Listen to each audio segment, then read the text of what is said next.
Bismillahirrahmanirrahim. Assalamualaikum warahmatullahi wabarakatuh. Perkenalkan, nama saya Naufal Muhammad Akbar. Saya dari jurusan Pendidikan Agama Islam.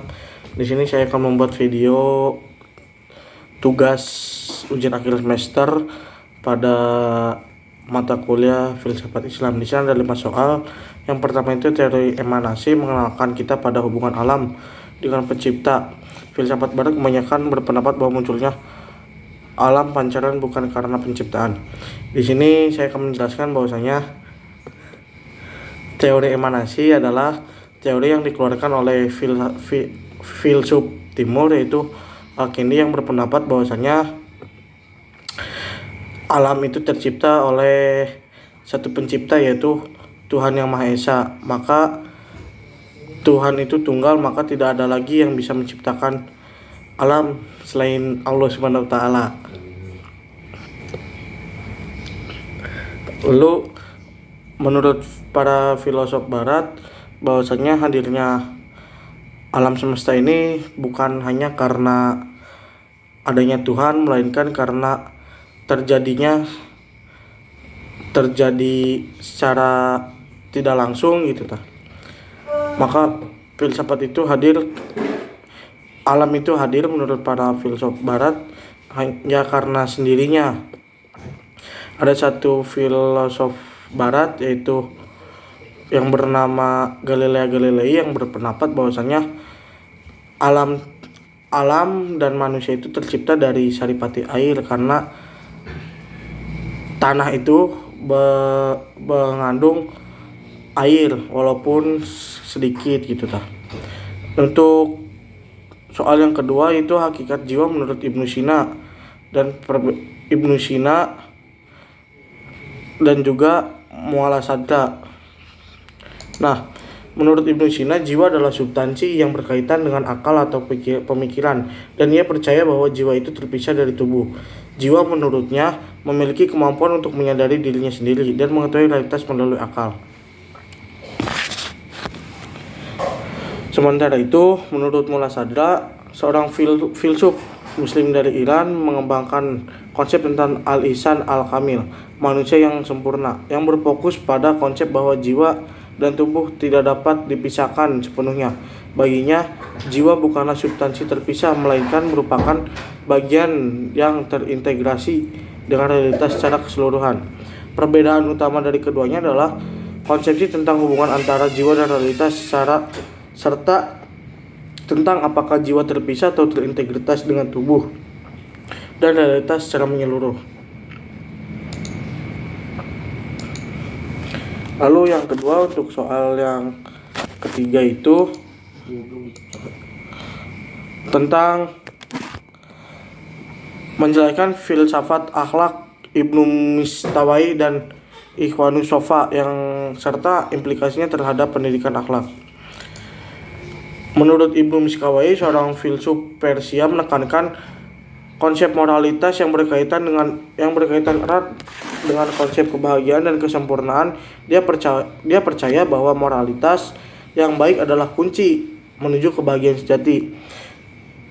Filsafatnya menekankan kepentingan pengembangan akhlak yang baik melalui pendidikan dan latihan untuk mencapai kesempurnaan moral. Sementara menurut Ikhwanus Sofa, kelompok filsuf dari abad pertengahan juga menyuarakan pentingnya moralitas, tetapi pendekatan mereka lebih berfokus pada filsafat platonik dan konsep-konsep metafisika.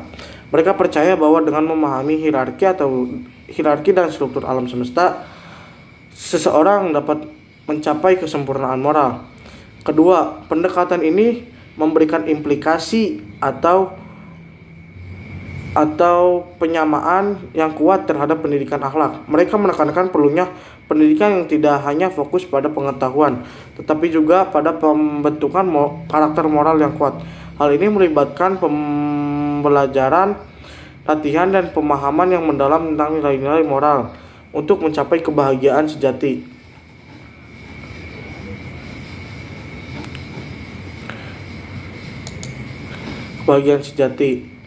Nah,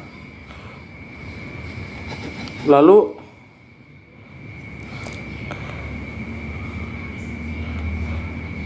untuk soal nomor keempat, yaitu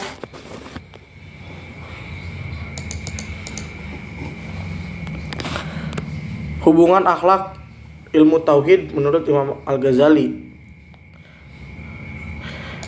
Imam Al-Ghazali adalah salah seorang filsuf dari timur yang lebih condong terhadap pendidikan. Al-Ghazali pun sering disebut sebagai bapak pendidikan karena dia selain ahli dalam bidang pendidikan, beliau pun ahli dalam bidang tasawuf. Nah, menurut Al-Ghazali meyakini bahwa terdapat hubungan erat antara akhlak ilmu tauhid. Bagi Al-Ghazali, ilmu hanyalah sebuah alat untuk mencapai tujuan yang lebih tinggi, yaitu pengenalan terhadap Tuhan, tauhid, dan pembentukan karakter moral yang baik atau akhlak. Bagi Al-Ghazali, ilmu tidak cukup hanya untuk menambah pengetahuan, tapi juga untuk membantu seorang memahami penciptanya dan dalam prosesnya memperdalam keyakinan pada Tuhan. Penggunaan ilmu seharusnya mengarahkan seseorang pada pemahaman yang lebih dalam akan hakikat Tuhan penciptanya. Selain itu, Al-Ghazali percaya bahwa akhlak atau moralitas yang baik merupakan hasil dari pengetahuan dan penghayatan akan ajaran tauhid. Pemahaman Tuhan, pengetahuan tentang kebaikan, kebenaran seharusnya mempengaruhi perilaku manusia. Dengan demikian, akhlak yang baik adalah hasil dari penghayatan tauhid dalam kehidupan sehari-hari. Jadi menurut Al-Ghazali, pendidikan yang sebenarnya adalah pendidikan bagaimana caranya kita mendekatkan diri terhadap Tuhan. Karena pada dasarnya Al-Ghazali lebih menekankan pendidikan itu bagaimana caranya kita lebih paham akan ketuhanan. Karena menurut Al-Ghazali adalah pendidikan yang Al-Ghazali percaya adalah satu ilmu yang mendekatkan diri terhadap Tuhan.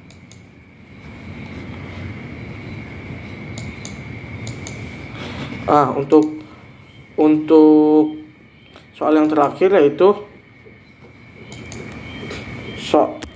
mengenai mind map yang telah saya presentasikan. Saya mempresentasikan tentang filosof timur yang bernama Ibnu Sina. Ibnu Sina dikenal sebagai Asyifena, merupakan salah satu filsuf terkemuka dalam sejarah keilmuan Islam.